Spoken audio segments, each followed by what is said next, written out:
Hi, I'm Ryan Davis. And I'm Kiernan Schmidt. And this is Out of Office, a travel podcast. This seat taken? Hey, Kiernan. Hello, Ryan. How are you? I'm living the dream. How about yourself? I'm living the dream too. It's been a good I had a good Thanksgiving, and I'm back in New York. It's a beautiful fall day. Did you go home? I did. I went down to the Eastern Shore of Maryland. I'm glad your mom can see. Every few years you got to show your face down there so she remembers what you look like. I have been a very frequent visitor. I've got your back, Judy. I know he doesn't visit enough. No, I was down there for a full week, and so it was nice. Good. I'm glad you took a long time. Yeah, I bet you're going to claim you took no days off. I took the weekend off. Oh, okay. Yeah. Always working remotely, this guy. It's tough, Is working remotely or remotely working, has that caught on? I think either work, but I like remotely working. No, but I'm remotely working. I think that's kind of cute. I don't think that, because that's like the hardly work. It conveys something different though. It's good. Well, Ryan, for Thanksgiving, the family and I, we just spent a long weekend in New Haven, the topic of today. And New Haven, very close to my heart. New Haven, Connecticut. This is where I grew up, just outside New Haven. And it's where Yale University is. And I think it is not popularly thought of as a destination site, but I am going to change the opinion on that today. Yeah, I've always heard good things about New Haven, and I haven't really spent a ton of time there. So I'm excited to learn along with the audience. I did my back home episode, which we'll link to in the show notes, on Maryland's Eastern Shore. And now this is yours, sort of like, it's like you're coming home. That's exactly right. I'm gonna tell you tales of my biography and my relationship with New Haven, things you've never heard. Varsity football, right? 104. That's right. Varsity football, famously. Yeah.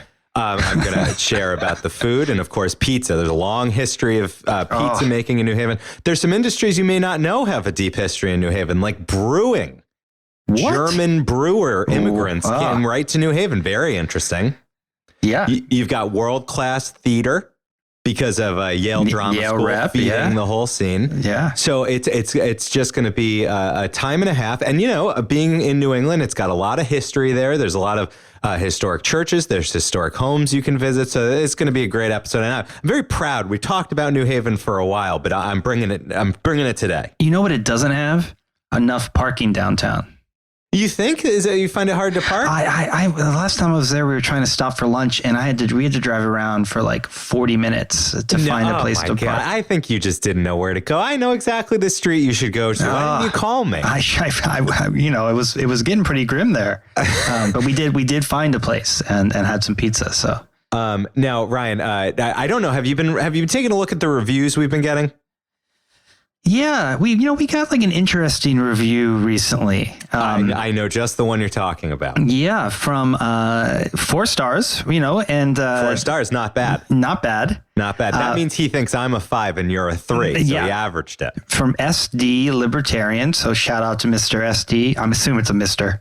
I think that's a safe bet. SD Libertarian. I originally thought South Dakota. I was so happy. San Diego. I was so happy that we had a middle of America. Not so. San Diego. We're still on the coast. Yeah. Well, we, he really likes the podcast, says that we do a good job with the topics and they're pretty funny. Thank you. We should stop it there. We should stop it there. Thank you so much, SD Libertarian. We hope you keep listening. But he did refer to us as AOC, which you and I both think is sort of funny. No, he wasn't he was quoting something AOC said. Yeah. No, he was saying that we're like AOC-esque, right? Well, and of course his subject line.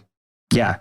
You want to give the summary? Guys, we don't want to hear politics. And you know what? I think it's important that we acknowledge that we listen to the reviews. We appreciate the feedback. We especially appreciate that you gave us 4 stars, that you liked the meat, the bulk of the episode. And I do think, Ryan, that we're trying to be mindful of not, this isn't a politics podcast. We have our own politics. It certainly comes in from time to time. But, mostly we want to be we want to be focusing on travel. Yeah, we definitely have, if you listen to earlier episodes, I think we're probably more political than we are now. And we have heard you, and we want everybody to be able to enjoy traveling, whether you're red, blue, purple, what have you. Also, I would say we're not less political in our lives. We want to bring our full selves to the podcast, but on air.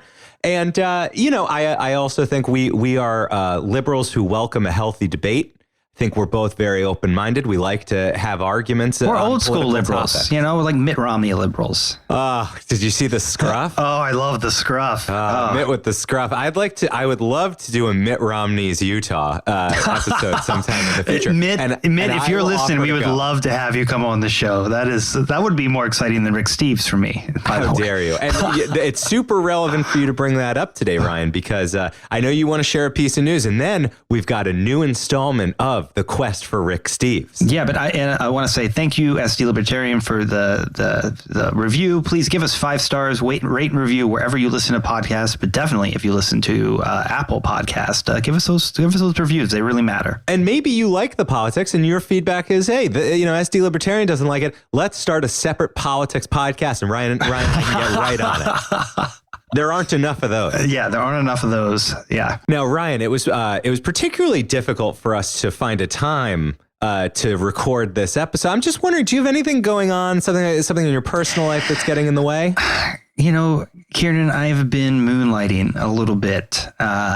Is that another word for cheating? Is that what cheaters say? I was asked by the Columbia Journalism Review. Sure, a hot young thing, right? To come on board as a co-host with my good friend Mike Laws. Is that your alma mater? Columbia? It's not. I don't remember you having. Okay. Yeah. I went to a different, different school. You graduated from a different school? Yeah, exactly. So I've been working with the Columbia Journalism Review on this new podcast called Red Pen. Mm-hmm. And it's a grammar podcast. And you know what? I sort of learned from my friend Mike, who is an editor. He's edited for Art Forum and for CJR. And he edited me back on The Hill, back when I wrote for The Hill. I don't know if you remember that in those days, but it's a fun little podcast, and folks should check it out. And I mean, Ryan, I have to say I have mixed feelings on it, but I'm excited to give it a listen. I'm happy for you to bring stories about it here on this podcast. If there's anything you're famous for, it's for your liberal politics, your knowledge of travel, and your mastery of grammar and pronunciation, famously. Well, that's why I sort of play the student to Mike's teacher, So come learn grammar with me at Red Pen. We're having a good time over at CJR. And what are some of the topics you dive into in these first few episodes, just to kind of, wet our beaks? There's an episode on fewer and less. There's an episode on commonly misused words like two, and two.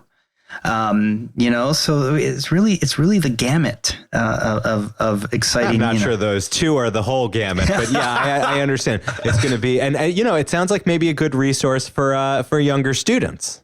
Does it get a little? It's got a little like 90s nostalgia raunch to it. It's like two cis straight millennial white guys talking about some like. Wait, but you're not a straight millennial, the white guy. I know, but it's that's sort of my persona. Is that your character on that show? Sort of my character, yeah.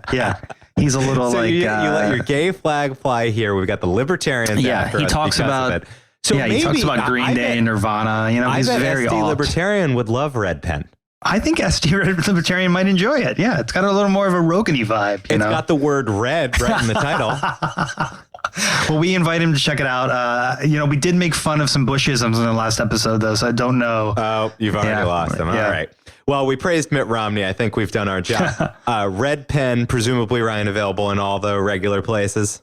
Yeah, exactly. That's where you can find us. We'll throw a link in the show notes. Very cool. I'm excited to give it a listen. Now, Ryan, to bring us back to this, your primary podcast, the podcast that you grew up, dated, and married.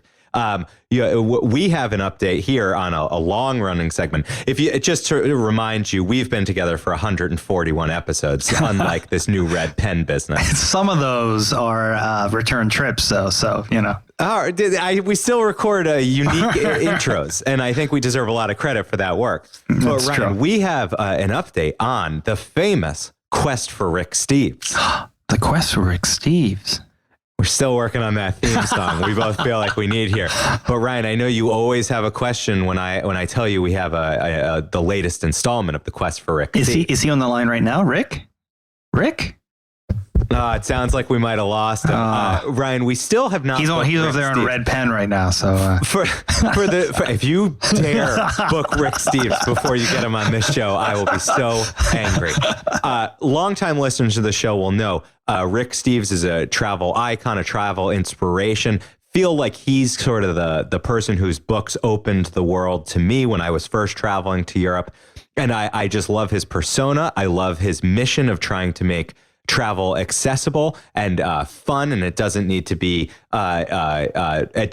political. For example, it doesn't need to be so hyper intellectual that you feel closed out. It can just be about exploring new peoples and opening your horizons. And so for a long time, we've wanted to get Rick Steves here on the show, and Ryan, we do pretty all right as far as guests go. Yeah, we've got some great guests. Speaking of which, I better get reaching out to the travel editor of the New York Times. We got to book the January 52 Places List episode. God, it's been a fast year. And Rick Steves, his people are listeners. They are in touch. His PR person frequently in touch. And we have actually gotten a message from him in the past.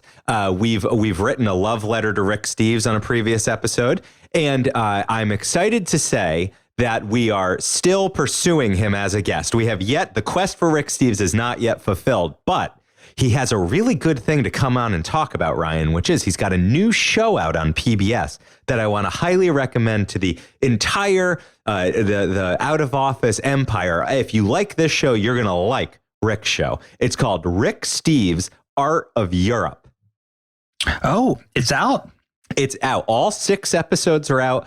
Playing on PBS, his traditional station, his PR people, they always tell me he's not available to us because he only does interviews with super high profile outlets, New York Times, NPR, PBS, and staying true to that tradition. But, man of the people, it's on the Public Broadcasting Network. You can go to the website. I'll put it in the show notes. But just to give you a sense of what it's like, your typical Rick Steves approach.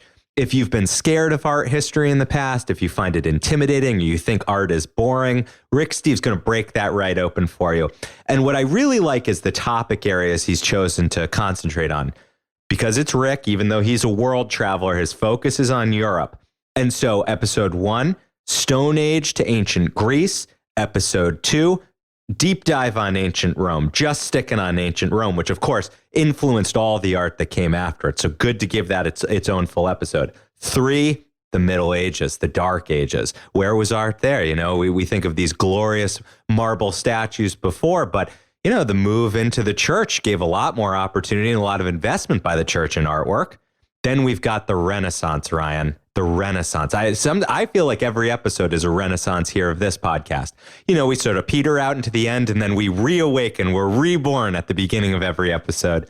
Then the Baroque, which what I like to say, if it ain't Baroque, don't fix it. And bring it home into the modern age. So if you're out there paying for a university level class in art history, why are you doing that? Go to your public broadcasting schedule. Absolutely. I can't wait to check this out. I've been meaning to learn more about the history of European art. This comes at the perfect time in my life. And of course, we welcome Rick Steves to come on the show and chat exclusively about this brand new, sure to be hit podcast. Sure to be hit video series on PBS. Video series? Is that what they're calling it on I think a TV show, Yeah. Yeah. All right, Ryan. Well, with that, I think it's important that we've got to get to the Have. Let's get on Metro North. Let's do it. Tell the cabin crew.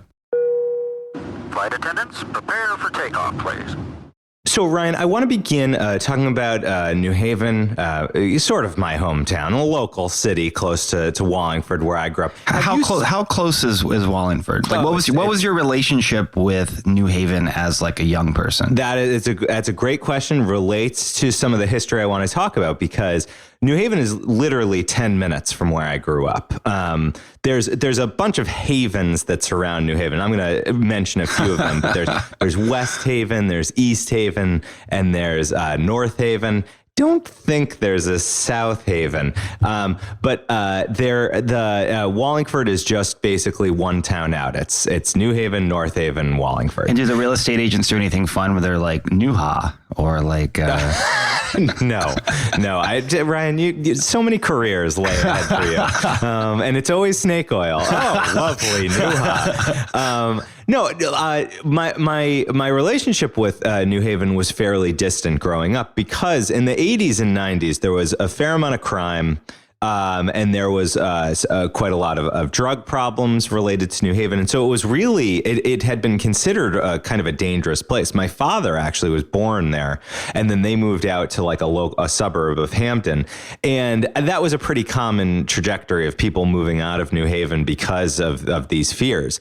But it always loomed large in my imagination because of Yale University, which is a very interesting looking place that if you're a kid, you think it's castles. They're purposely meant to look like these old British institutions. Yeah, it's like Hogwarts. It's like Hogwarts or something over there. It's very Hogwarts. So, it's when you pass by them as a kid, I think you just can't imagine what's in there.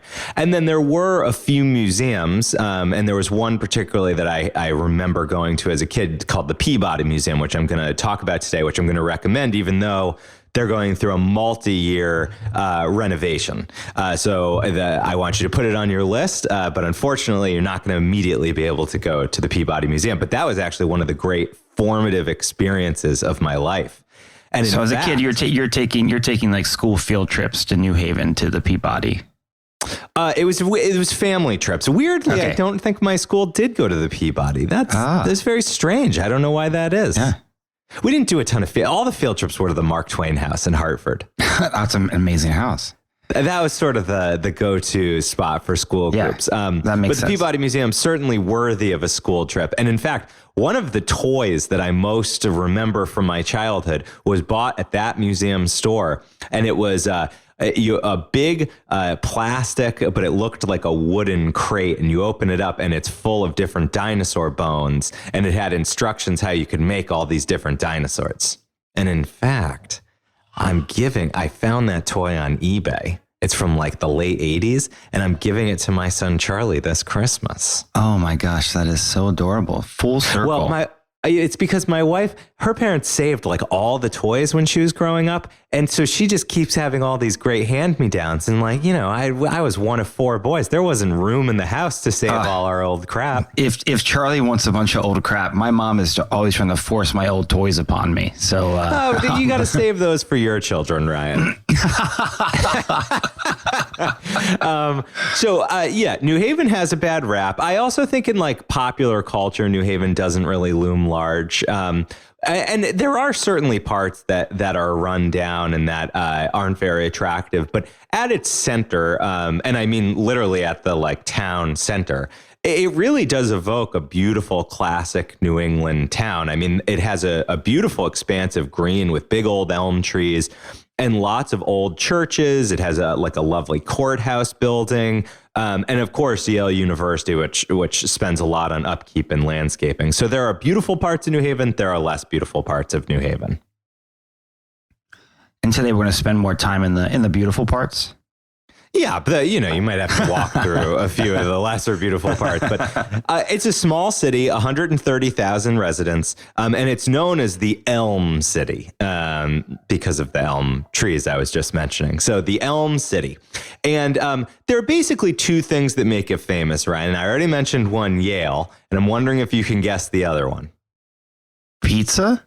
Absolutely, pizza. Pizza is, if there is one reason for New Haven to become a destination for you, it is the pizza culture. Now, this is a thing. When you ask about my relationship growing up to New Haven, I feel like I was so incredible. I mean, you must have been spoiled in Maryland with access to crabs, right? Good crabs. Yeah. And similarly, I was spoiled with great pizza because there is a very specific New Haven type pizza that is absolutely the best pizza that there is out there. You probably won't be surprised why it exists there, which is for many years, hundreds of years, when an Italian immigrant community built up around the New Haven area. And if you look at the phone book in Wallingford, Connecticut, where I grew up, it's like half Italian last names, half Irish last names. And then me, the one German family in town, but mostly Irish, but the German name sort of slipped in there with Schmidt. And those Italian immigrants brought their pizza making knowledge and culture to New Haven. And then, of course, like often happens with immigrant groups, it became popular. It became sort of the quintessential food of New Haven. Competing businesses opened up, and we've never looked back. And lots of families still hold this pizza making tradition dear in the New Haven area. And is there like a New Haven style, like there's a Detroit or New York or yes, there's Chicago? Definitely a New Haven style, and the sort of food historians draw it back to the area around Naples, where I guess I haven't been to Naples, but if you have pizza in Naples, it's known for this thinner crust pizza. And I don't want to suggest that it's like, I feel like when you say thinner crust, it can suggest it's like crackery or something like that. Yeah, it's nothing like a crispy like that. pizza. Yeah. It's still pliable. It is still, it's not crispy, but it's a thin crust that has a little crisp, especially in the crust area. And it's some people would call it a little burnt, but I would say, as a New Haven lover, it is pleasantly charred. I like pizza with a little char. This is pizza with a pretty heavy char. You got to like a char to like a New Haven pizza. It's got often the crust has it's blistery, and in the best circumstances, in some of the places I'm going to recommend to you, it gets a little bit of the smoke of the oven, and that's because traditionally these are made in coal ovens. And there's still a couple pizza shops that use coal. Many have moved over to brick ovens, so you get more of a woody sort of taste in it, but nothing is being made in like a conventional oven. That's not going to give it the New Haven flavor. I don't know that I've ever had pizza in an actual coal oven, like brick oven. Well, yeah. You got to head to New Haven, my friend. Yeah. Yeah. And the dough also has a special process where many pizza places, especially more commercial pizza places, will rush the fermentation of the dough. So they let it rise once and off it goes into the kitchen. With New Haven style, it's a long overnight fermentation. This allows it to develop a more distinctive flavor. And so you get almost sort of some sort of soury notes that plays really well against the richness of the tomato sauce and the mozzarella. And Ryan, this I feel like this is hearsay. I mean, I'm a cheese man. Pizza. I like cheese on pizza. But there are a few styles that you can find in New Haven more popularly than you would in other pizza cultures. And they are super well executed to the point where I don't even need mozzarella some of the time. So you have to be mindful when you go into New Haven, or if you're calling in to do a takeout order. If you want mozzarella, be sure to say that you want mozzarella, because some of the places, the old school places, it's optional. It's like considered a side, much like pepperoni or peppers and onions. Yeah, no, that is very Italian. And I'm going to recommend a particular place that has the best just tomato pie, as they call it, just a tomato pie. And then there's one other distinctive style that you don't really get, and I think many tourists kind of raise an eyebrow at it. But I'm telling you, as a Yankee, as a New Englander, I want you to give it a try. It's called the clam pie, and clam pie is exactly what you think it is. It's clams from Long Island Sound put onto a pizza. And, for seafood lovers, of course, it has its natural appeal. But even if you're skeptical, just give it a try. I think the brininess of the clam actually plays really, really well against a nice sort of sweet tomato sauce. Yeah, I love a clam pie. So I would definitely give that a try. And before I get into my recommended pizza places, I want to let you know, I am very well schooled in New Haven pizzas. The pizzas that are just around in a broad radius around New Haven are of far higher quality than the pizzas you can get in just your everyday kind of commercial pizza place in any other area, in my opinion. But there is a core 4 or 5 really old school pizza joints in New Haven that I recommend. If you're going for a couple days, try to check them all out. It's really fun to do a little pizza tour. You can contrast them. It's fun to argue with people about which one was the best one. My family, even, this is very occasionally, will do a pizza challenge where we pick up comparable pizzas from several of the different ones, lay them out. You have a big family meal, and then you all kind of argue out and determine which was the best one. That sounds like my kind of family dinner. I love that. Absolutely. Really good, really fun. And many of these pizza places are around a neighborhood called Wooster Square that I want to mention. And it's Wooster, Wooster, for Wooster Street right there. And this was really the old school Italian neighborhood and still has a lot of that flavor about it. It's got Catholic churches. There are some Italian bakeries that make those kind of quintessentially dry, crumbly Italian cookies. Really nice for holidays sort of time. And probably the most famous New Haven pizza place is right there. And it's called Pepe's. Technically, it's called Frank Pepe Pizzeria Napolitana. But have you ever been to Pepe's? No, so this is the square we couldn't find anywhere to park. Yes, it is hard to park there. There's a school nearby that has 2-hour parking right near there. But I'll tell you, this is where you made your mistake, Ryan, because I know it seems like most of your memories of your time in New Haven was parking, trying to find a parking spot. Well, no, and I mentioned how beautiful the square was and the little parks and everything. So this is a really beautiful area to walk around. We eventually did find a place to park, so. Oh, I'm so relieved. I wasn't sure if you were still circling. You had brought your microphone. But the reason you found it hard to park was because the city is kind of divided by the Metro North railroad line that comes into New Haven. And so you on the Wooster Square side of the of the train tracks were in a much more residential neighborhood where you need parking permits or a driveway. Whereas if you go over to the other part of the city, which is closer to the square, closer to the town green and the higher rise buildings, there's a whole kind of government center there in Yale, plenty more parking over there and parking garages. Because that really is much more the visitor area or, workers coming. That's like the parking garage area. So to get back, you've never been to Pepe's? No, I've never been to Pepe's. So Pepe's is basically considered the first old great pizza institution of New Haven. And it was founded in 1925. And it has expanded a lot in the last decade to the point where there's Pepe's sprinkled throughout New England.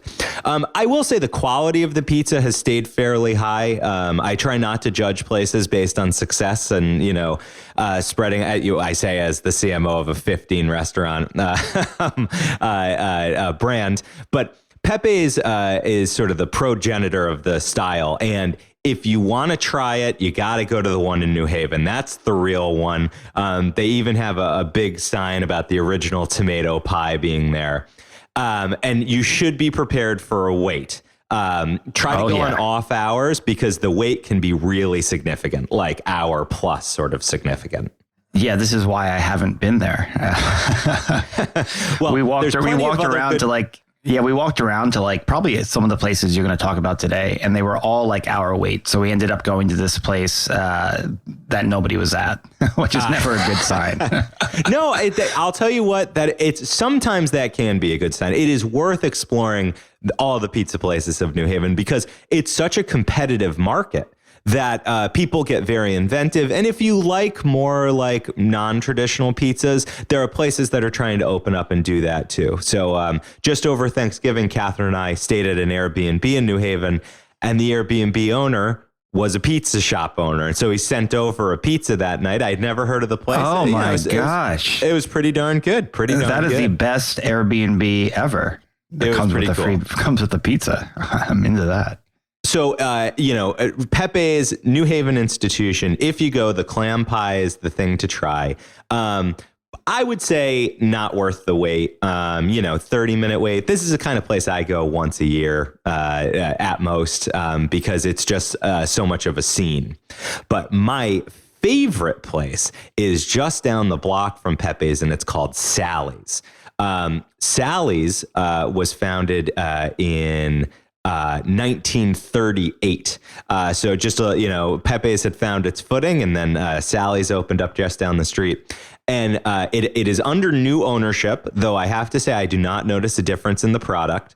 I am sure that they're looking to expand in the same way that Pepe's has, because this New Haven style pizza brand is very strong and would be attractive in a wider area. But at Sally's, this is the place where that tomato pie is just the absolute killer best.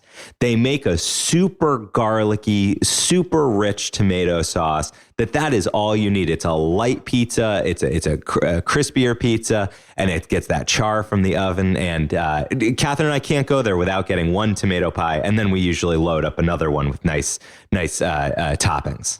And the other fun thing about Sally's is that despite their success, the staff is super gruff. They don't really wear uniforms. They wear shorts in the middle of winter with socks pulled up. Very eccentric kind of staff. Old school booths. When I associate Sally with this brand of New Haven soda that is made in the area, it's called Fox and Park. That's sort of a famous in the Connecticut area brand. So you go to Sally's, you go in these old booths that feels like they haven't changed since the 1950s. There's old pictures like faded out on the wall. You get a Foxton Park birch beer. That's kind of the most famous soda you want to get. And you get a tomato pie. That to me is a perfect evening. And they're using the same recipes they claim from 1938. That's Salvatore right, yeah. Sally, yeah. That's exactly it. Sally's, actually, Sally. This is an interesting footnote. Sally's full name is Sally's a-BEETZ, and the way that's pronounced is a-BEETZ. And this is a New Haven. This is a uniquely New Haven term for a pizza place. So if you really if you're a gutsy tourist or you want to try to be accepted by the staff, they'll probably scoff at you. But you say Sally's a-BEETZ. Even I, a local, do not really get into that. Even though I've got Italian heritage too. My grandparents' last name was Grana, Northern Italian. Now, Ryan, a couple other great pizza places I want to call out, and these can be kind of quick hits. There's basically four others that I think are notable and certainly good options, and there's one that's much easier to get into, but I still think is super high quality. And as we kind of go through, they get a little less and less old school. So the next is modern. Modern, similar kind of aesthetic to a Sally's, a little bit more cleaned up, a little bigger. Very popular. So, on a Friday, Saturday night, you're going to get that same hour wait. But they have very good, easy takeout, separate entrance. So that makes it really easy. So it's a good option. And at Modern, my favorite two pizzas are super loaded up pizzas. None of this simple tomato pie. I like the veggie bomb and the Italian bomb. And just as you would think those names suggest, these things are just absolutely loaded with deliciousness. The Italian bomb is, and this is kind of funny as somebody who works for a vegetarian restaurant, but the Italian bomb, these are the toppings: sausage, bacon, pepperoni, onion, mushrooms, and garlic. Oh, baby. And the veggie bomb is a nice counterbalance. You get just as many toppings, but all vegetarian. That sounds delicious. Real good, real good. And now they are a brick oven. So if you want to compare like a coal oven to a brick oven, throw a Modern into the mix here. And by the way, Modern, because it's still in that upper tier. It was founded in 1934, so it's got the history going back deep. This to me is probably the most accessible of the old school places. So Modern, I would definitely put on your list. This is sort of my, if we're just like deciding to have a pizza at a last minute in New Haven, ordering out from Modern is my way to go. Now, three more. If you find yourself in West Haven, which is a little bit more of a beach community, there's a very funny and very good pizza place called Zuppardi's.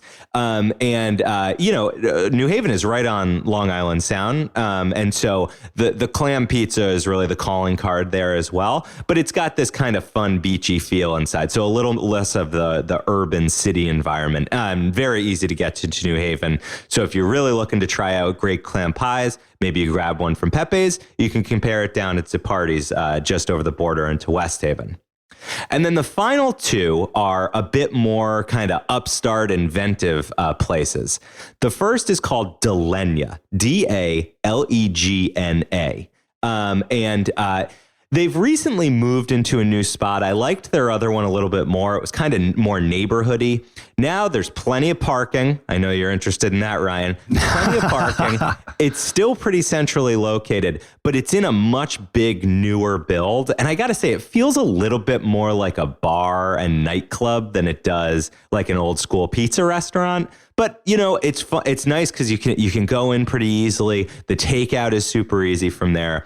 And as you'd expect from that description, the recipes they're using are much more kind of fine dining kind of options. They're creative rather than kind of the old school simple tomato pies. And so the one that I love there, and I'd really recommend for kind of a more sophisticated upscale pizza, is called the Honey Pot. And the Honey Pot has great tomato sauce. It has these hot peppers that spice it up, onion, mozzarella, sopressata, which is like a spicier dried meat, and truffle oil. So it's a little fancier, but I love the play of that sweet and hot between the ingredients. And it is just excellent. That sounds fantastic. Gosh, I'm so depressed that I'm ordering a salad for lunch today. I mean, honestly, this segment has me really salivating, but I didn't want to blow past pizza. I want to really sit in pizza because it is such a part of the New Haven experience. The final one that is popular among many, it is not my favorite, but it wouldn't be a proper New Haven guide without giving you the option. It's called Bar Pizza. And surely if you tell people you're going to New Haven, some people are going to say you got to stop by Bar. Again, more modern, kind of creative, less traditional pizzas, a little bit more of a scene. And their go-to famous pizza is mashed potato pizza. I don't know. It doesn't really do it for me, if I'm being honest, but the potatoes, they're not like heavy mashed potatoes. They're not super milky mashed potatoes. They're light, they're garlicky. So it does work as a side. I'm not saying it doesn't work. It's just compared to all the others I've talked through, Bar Pizza is not really my go-to. I've had really good mashed potato pizza.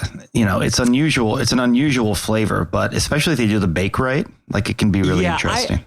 My feeling is just with all the other options I've talked you through, those are more memorable, interesting, like really New Haven based.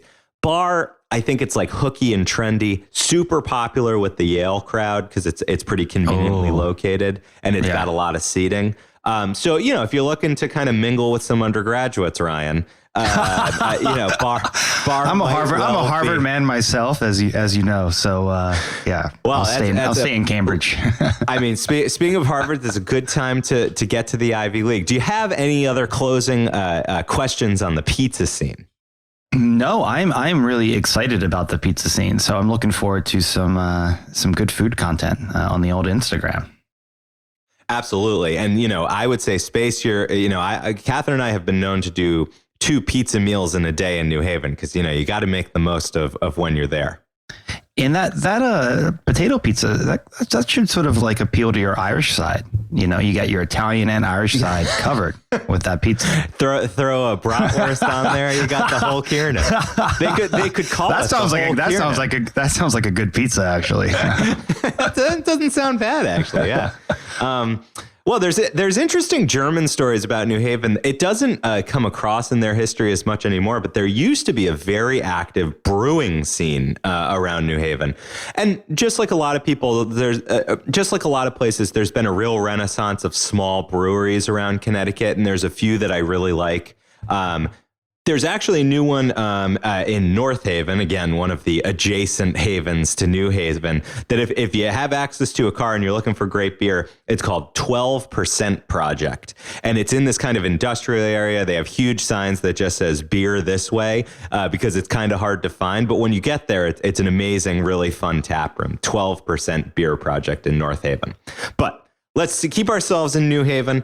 Let's dust off the crusty char that we've gotten on our uniforms. It's time to enroll in Yale University. So this is highbrow Ivy League Yale University, which really, if we're being honest, keeps New Haven on the map. When you have one of the great old academic institutions, you're always going to have an audience and, good turnover and new talent and intelligent people who are coming through. And a permanent home for an accomplished, thoughtful staff and professorship who are going to take up residence in New Haven.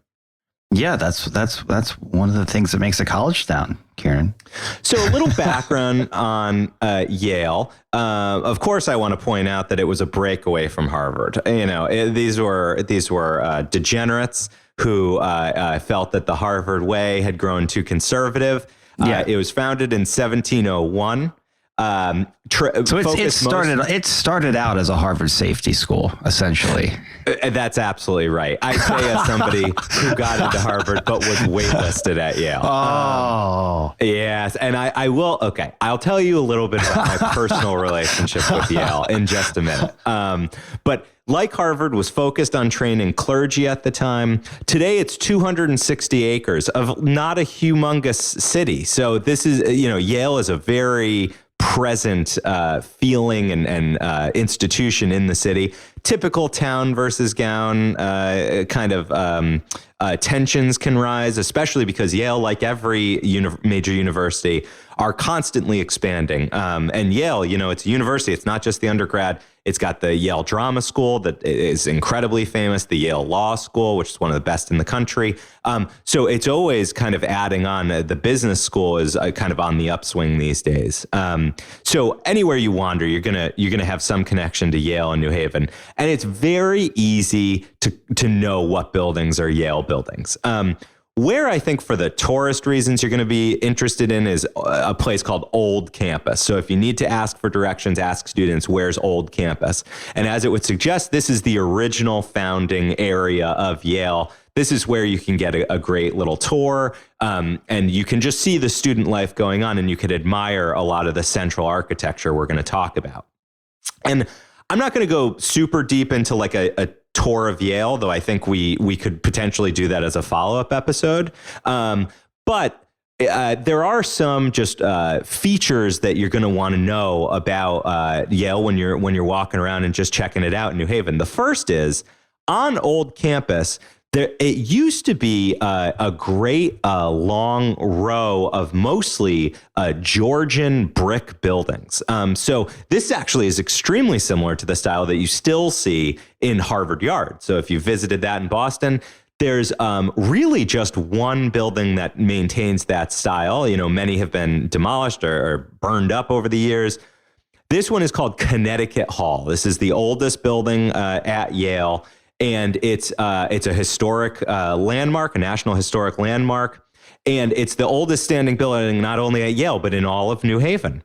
And what's very funny about it is not only was Yale spun off from Harvard, this Connecticut Hall exactly copies the architecture of Harvard's Massachusetts Hall, which is it's the bottom two floors are the president of Harvard's offices, and the top two floors are student dormitories. It's got kind of an iconic clock that you can look at from Harvard Yard, and it is such a symbol of the university. And what did Yale do? They just copied it. Like directly? Yeah, like it's that close. If you take a look, it's actually pretty shocking. It looks like it was just 3D printed and transported down to New Haven. That is so weird. It's pretty weird. So if you're taking a New England tour, you go to Boston, then you go to New Haven. Make sure you check that out. But make sure you have your kid point up and be like, "Oh, that's at the school we really want to go to." So I have some Yale friends who are really going to love these comments, Ryan. But that sort of old brick style is not really the typical New Haven style. The Yale style is what's called neo-Gothic. And what they're really trying to look like is old British universities, basically like Oxford University and Cambridge is what they're trying to evoke. It's very Harry Potter, soaring huge towers, kind of strange little passageways that you kind of need to be in the know to know where you're going. And as a kid, a huge impression on me. Like I really felt like this was kind of a magical land that was 10 minutes away from my house. Famously, in my high school, anybody who was at the top of the class would, if they were going to go anywhere in the Ivy League, they were going to get into Yale. And then my year, I was waitlisted The other person who was interested in going was rejected, and then we both got into Harvard. So who knows? Maybe they were slipping their standards that year. But it's fun to do. It's fun to take time to really admire the Yale architecture. Universities can be very sort of tongue in cheek and have be playful when they construct something like this, because of course they're not really old school ancient Gothic buildings. I mean, some of them go back to the 1700s, but these, that it's a couple hundred years, whereas, Oxford and Cambridge, we're talking 500, 600, 700 years. And so it's fun to do a little scavenger hunt. Check out all the art and carvings that they've put on these old buildings. There's gargoyles and there's devils. There's stone art where they'll show like a student asleep at his studying desk, or near the law school there's like a policeman running after a criminal. There's a prostitute in stone. So like it can be very clever, very fun. I think the artwork sprinkled around these these private buildings, but you can see them from the public, make it very fun and add to this kind of Harry Potter feel. Yeah, I've never really explored that. That sounds fun. One of my favorite is the symbol of Yale is the bulldog. That's their mascot. And they actually have a bulldog as a lawyer on one of the buildings. So worth Googling, and then you can try to find it out in person. A bulldog as a lawyer. One kind of weird little quirk, and environmentalists don't love this story, but in order to make these buildings look older, the architect actually famously splashed acid on the stone to try to age it prematurely and give it that look of hundreds and hundreds of years. Oh, wow. And that's bad for the environment? Well, I think spraying like acid washing things. Acid washing isn't generally considered too climate friendly. That's fair. They do it to a lot of jeans, though. I guess they do that inside. Point. Yeah. Indeed. Yeah. Acid wash jeans for sure. Well, that's to make them look hundreds and hundreds years old. Exactly. One other very strange little note is that you'll notice a lot of the windows that they've put in these buildings aren't modern looking windows. They look like those leaded glass windows that you see in medieval buildings and in old churches. So they often have smaller panes and metal kind of connecting them. And in building them, some of the architects actually broke these windows and then repaired them as they would in the Middle Ages. So they put unexpected metal to kind of seal a pane closed from the two broken pieces, as opposed to replacing the full piece. So it can be, if you're keyed into this kind of stuff, it can feel a little Disneyfied, right? Like it's all kind of theatrical here. But I have to say, I still find it pretty charming. And I think the students, it's part of the culture there. Yeah, no, that sounds pretty charming. I'll give you two places that I think are really great places for you as a visitor to New Haven, maybe not a Yale student, to visit. The first is the Beinecke Rare Book and Manuscript Library, known as the Beinecke. And it's one of the largest buildings in the world that's exclusively devoted to rare books and manuscripts. And they are open to the public. You will know this building because it is completely surrounded. It has sort of this exterior structure of this beautiful translucent marble that is was brought in from Vermont, so it's a local marble. And then in the interior has this kind of steel and granite truss. So it's kind of a building wrapped in a building. And the whole idea is this marble keeps out direct sunlight. So inside it's very intimate, it's very shaded, because of course these rare old books need a lot of protection and climate control. Right. Are there any notable books there? So there, obviously there's tons of notable books there, and that's stuff that, you and I aren't going to have access to, but the most famous thing that they have is they have one of the first Western books printed from movable type. This is the famous Gutenberg Bible. They have a Gutenberg Bible on display, dates back to 1455. And there's some videos online where they very ceremonially turn a page, and they do this regularly so that the page, no one page kind of gets all the weathering and light. And of course, it's extremely protected. It's surrounded in a glass case. But they will announce when they're going to turn a page. And so if you can time your visit to then, that can be a really amazing experience to see, with a lot of ceremony and quiet, a conservator come out, remove the case, and then flip a page and then put it back. I love that. That's fantastic. It's very, very cool. And again, there's videos online if you're not able to check it out while you're there. They don't do it all that often. Turn the literal page. Yes. Two other things that are, one other thing you might time your visit to. This isn't necessarily a building you have to go into, but there is a tower at Yale called Harkness Tower. It's a very beautiful, medieval looking tower. It's 216 feet tall because it was built 216 years after the founding of Yale, which I think is a very funny way to decide how tall to make your tower. But it has a great collection of bells. It has a 54 bell carillon inside. And there's a student group called the Yale Guild of Carillonneurs who play these bells twice a day. There's a half-hour session at 12:30 p.m. and a 1-hour concert at 5:30 p.m. So if you really want to hear one of these great old carillons, this is a great place to do it. And it's a beautiful building to kind of look up at as you enjoy the music. That's lovely. It sounds like there's quite a bit to do in the Yale campus.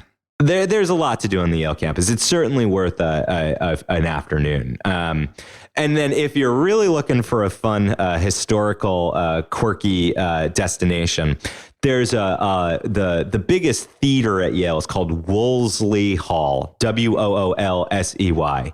And Woolsey Hall famously has one of the 4 seats that were custom created around Yale for when President Taft left the presidency and returned to Yale as a teacher.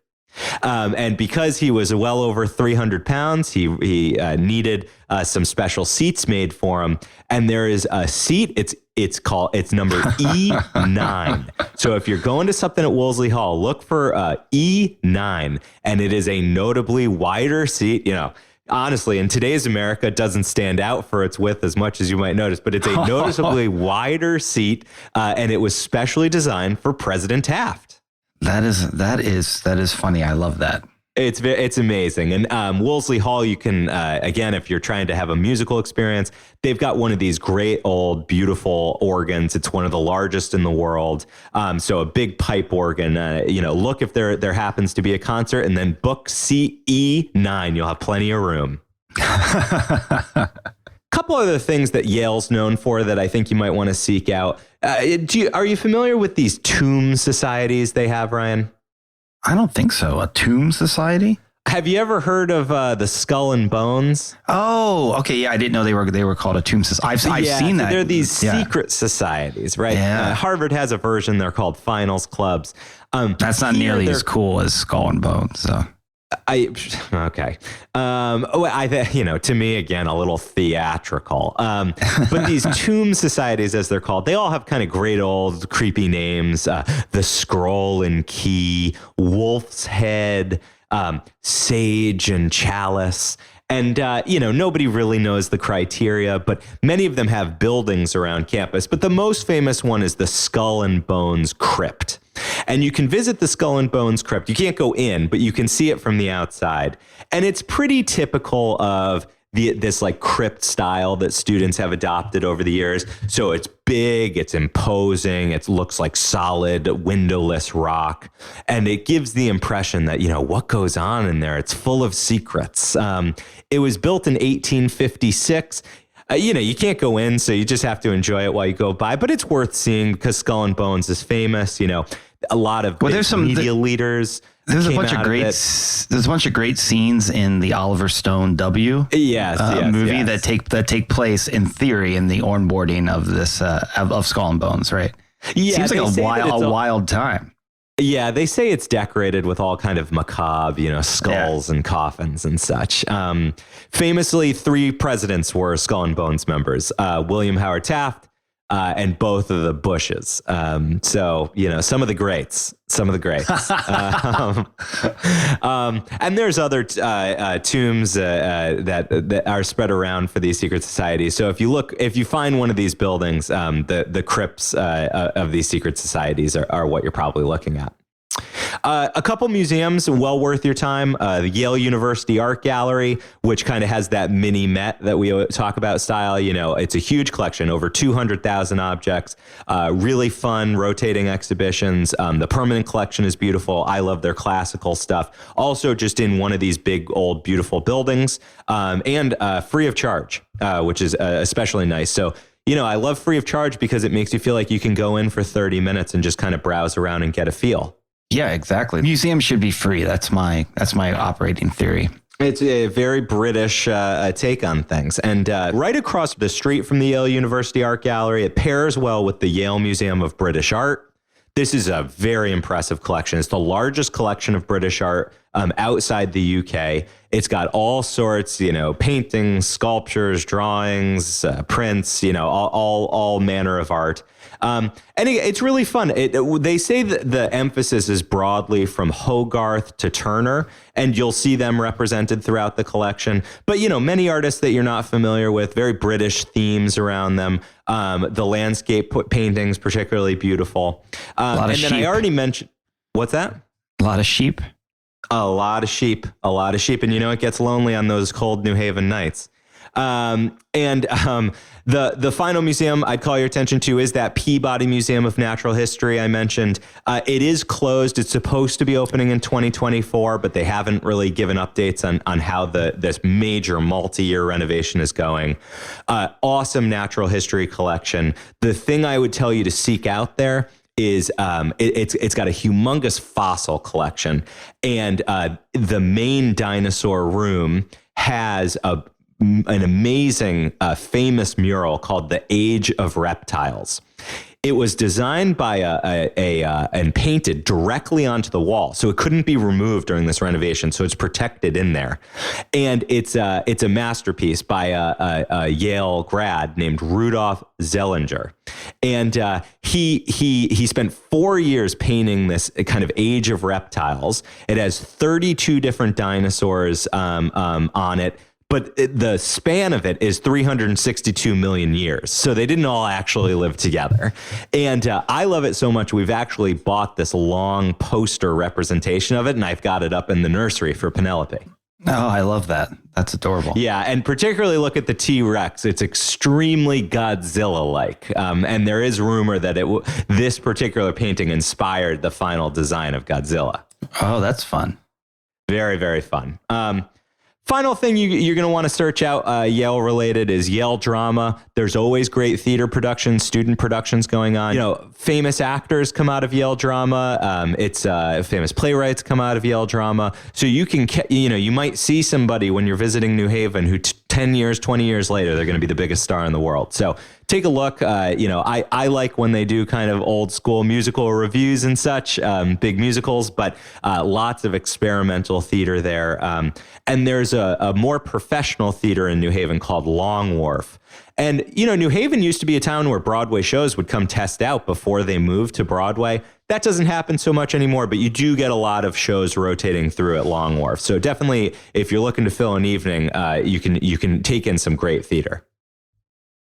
Yeah, the Yale theater program is fantastic. I would go check out anything that was playing because, it's a really tough to get into program, and some awesome people have come out of there recently, even like Lupita. She was a Yale MFA'er not too long ago. So you can see somebody who's going to win an Oscar, like Kiernan said. Absolutely. And Kiernan, something I wanted to mention before we got out of Yale was, do you know the connection between Yale and Machu Picchu? Oh, yes. Didn't many of the artifacts ended up at Yale, right? Exactly. Brigham made a deal with Yale in 1911, 1912, sent a bunch of stuff sort of against the wishes of the Peruvian government. at the time to Yale, and then Yale returned, I believe, almost all of it in 2011 and 2012. And it was on display at the Peabody when you were a kid, and that is now in a museum in Cusco, Peru, where I think it probably belongs. Classic Yale. And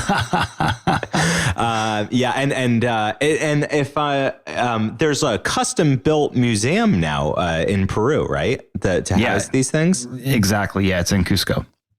Oh, it's good. It's good that they've been returned. 3 more names to give you destinations to seek out. Great bookstores. Anytime you're around these old universities, you're going to get bookstores popping up. Atticus Bookstore is a particular favorite. It's got a good cafe for a quick lunch, and then just typical modern book fare that I always make a point to stop in and try to support when I'm in New Haven. I let the kids browse their nice children's section. Also, if you need a bathroom, they've got a bathroom there. So Atticus, it's also in a row of shops on Chapel Street, which are a lot of more independent sort of local arts and crafts kind of shops. So it can be a fun shopping destination. The Book Trader is just up the street. The Book Trader is a used bookstore, also has a really good cafe, a little better than Atticus's. So you can grab a quick sandwich, high quality sandwich there. And then I would be remiss not to call out my favorite coffee shop. I will travel near and far. Whenever I'm home, I'll take the drive to New Haven just to get great coffee at a shop called the Coffee Peddler, Pedler, like the bike, a peddler. And love the Coffee Peddler. They specialize in tandem coffee that they source from Portland, Maine. And while you're there, you can also pick up a nice bottle of wine. They sell natural wines as well, Ryan. And so little higher dollar on the wine side of things, but a really nice, pleasant atmosphere to sit and read or just grab and go. Sounds great. I love a good coffee shop. So I got to ask you, Ryan, summing it up as somebody who just has, on the periphery visited New Haven. Have I convinced you that it is worth going back for a stay? Oh, absolutely. I would most definitely go spend a weekend in New Haven, try out all that pizza, explore the museums. It sounds like a great place. And Ryan, if you do, I do think that you're going to want to stay at a very fancy hotel called The Study at Yale. Ooh. And this is sort of that. It's going to let you pretend that you're a professor at Yale. And I know what appeals to the Ryan Davis sensibilities. Well, if I don't stay in a dorm, I'll stay there. Sadly, they don't have room fit for children, or else I'd be staying there too. So, Ryan, I'll see you. I'll see you down in New Haven. We should grab a tomato pie soon. It's actually halfway between us. We should meet there. That would be fun. Let's do it. But for now, Kiernan, I think it's time for the last stop. The last stop. Ladies and gentlemen, this is the last stop on this train. Everyone, please leave the train. Well, Ryan, we're putting New Haven behind us, though it's hard to do because it was so compelling. And now it's time for the last stop. This is the last segment of the show, the final segment of the show. It's my favorite segment. It's your favorite segment. It's popularly known as the People's segment. And that's because it's a moment of quiet, of sharing, of communal thinking and provocation, but not an angry sort of provocation, a calm sort of provocation, because you and I each bring one thing each week that we give to each other, but also to the out of office community more broadly. And it has to meet one piece of criterion, which isn't that hard. It's a broad piece. You and I are well practiced on it at this point. We have 139 in the bag previous, though I know some of those are return trips. But it is, Ryan, a place where we each talk about a thing that it could be a story, it could be a piece of gear, could be a dream, but it has to inspire the spirit of wanderlust within us, even during the workday week. So, Ryan, I'm going to ask you, as I ask you every episode, do you have a last stop this week? I do, Kiernan. While I was back home in Maryland for the Thanksgiving break, I caught up on some movies. Always a good time to go see movies with the fam. But one movie I did not take my mom to was the new film Bones and All. Have you heard about this? This is the cannibal movie. This is a cannibal. I haven't seen it, but I know its reputation. Not really something I'd be interested in. It's a cannibal love story. Absolutely beautifully shot. But it's also a road trip movie. Is the title like a sexy pun? Bones and All? I'm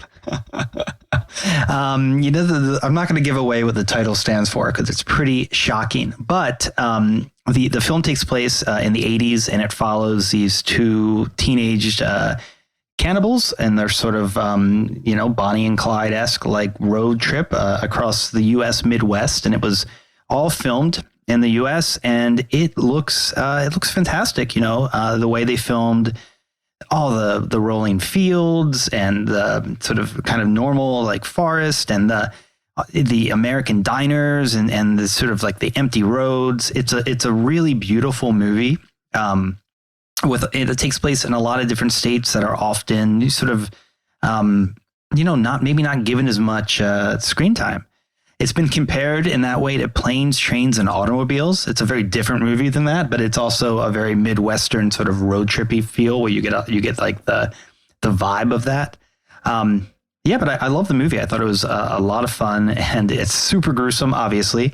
But at its heart, it's really just like a love story about these two young folks who are exploring the Midwest. Yeah, I think anything that's comparing it to Planes, Trains, and Automobiles is pretty far off. No, I think it has more similarities than you would think. And well, I haven't seen it, so I'm going to have to trust you. I will not be seeing it. And there's even like a reference to the Eastern Shore, so I identify, with, when they were trying to escape the Eastern Shore. I mean, the whole thing's like a metaphor, maybe for addiction, maybe for generational trauma. It's not just, it's not really a cannibal movie, There's just nothing to appeal to me personally about it. I'm not a big gory. It doesn't gross me out or anything, but I don't know. It's just not what I'm going to seek out. But as a travel movie, I do find that kind of compelling. Maybe they'll do a super cut of just the beautiful video. There's just a couple of things you'd have to fast forward over. So, Kiernan, do you have a last stop this week? I do indeed, Ryan. I'm always a little skeptical of these traveling exhibitions that don't find a space in like a proper museum. Like, are they just so like commercially motivated that they're kind of thrown together? It's like these immersive experiences you and I have talked about. Some of them are really shoddily being put in place. You famously went to a horrible Jurassic Park one. Yeah, absolutely terrible. And so I got invited to the opening of an exhibition that's in a special exhibition space on Newbury Street, right in Boston. It's the big famous shopping street. And I was compelled to go because of the subject, which is called The Art of the Brick. And what it is it's Lego sculpture. Lego sculpture completely made from one of my favorite toy sets, which is Lego. And I love Lego. It was enough to get me there. And all of the work is done by a single Lego artist whose name is Nathan Sawaya. And Nathan is one of many what are called Lego masters, and they use Legos as their art form. And I got to tell you, 3 floors of just pure Lego joy. And it's not simplistic. I mean, these are complex sculptures. He remakes famous works of art. He makes everyday objects completely out of Legos. He makes a huge Tyrannosaurus Rex fossil, the full body out of Legos, and they suspend it. It's very interesting and challenging looking. It's obviously very Instagram ready, and I had a great time. It was fantastic to walk through. Did Charlie love this? Charlie was not with me. This was a Kiernan solo. And it definitely inspired me to get, Charlie's currently on the Duplos, but he's right on that cusp where he can start picking up Lego. So I think it's going to happen soon. Well, that sounds awesome. Is that, I wonder where that's traveling. I'll have to check out. Well, importantly, it's going to be in Boston through April. But my understanding is that there are several different of these exhibitions that go around. So Boston is sort of the main one for now. So if you find yourself here through the spring, definitely take the time to go visit the Art of the Brick. And, I'd even be interested in talking to some of these Lego masters. That T-Rex looks pretty fantastic. Yeah, it's really cool. I mean, they're at like a scale that it's hard to conceive of how somebody could possibly build these things. And I had a debate with a friend of whether we think he uses some sort of complicated software to map out, but I like to think he does it by feel. I think he's a true artist. I bet it's probably not that magical when you get down to it. Well, there actually is a whole show called Lego Masters, so we could find out. We'll report back. All right. Well, Kiernan, after laying those bricks, Oh boy. what are we talking about next week? Well, Ryan, we're doing another return trip to one of my favorite national park episodes. This is National Parks of the Pacific Northwest, when Catherine and I did a big road trip just before we had Charlie, and one of the most memorable driving tours and some of the coolest national parks we have out there in Washington and Oregon. Yeah, that's a great episode. Folks are going to enjoy it. And then of course, Ryan, the Christmas yearly tradition. The Christmas They keep telling us they don't Spectacular. want it, but we don't care. The Christmas Spectacular. This is where for one episode a year, we put travel aside. Ryan and I just kick our feet up. We get some hot cocoa. We put our stockings by the fire, and we talk about the joys, the traditions of Christmas, where Christmas is past, what we're hoping for our Christmases this year, gifts we're hoping to receive. We do a gift exchange between the two of us. This is one of my favorite episodes of the year. Yeah, no, it's one of my favorite episodes of the year too, and this is our 4th year doing it. So happy Christmas anniversary to you almost, Kiernan. Happy Christmas anniversary to you almost as well, Ryan. Well, until then, I'm Ryan Davis. And I'm Kiernan Schmidt. And this is Out of Office, a travel podcast. The seat taken. Oh, I could go for one of those New Haven pizzas about now.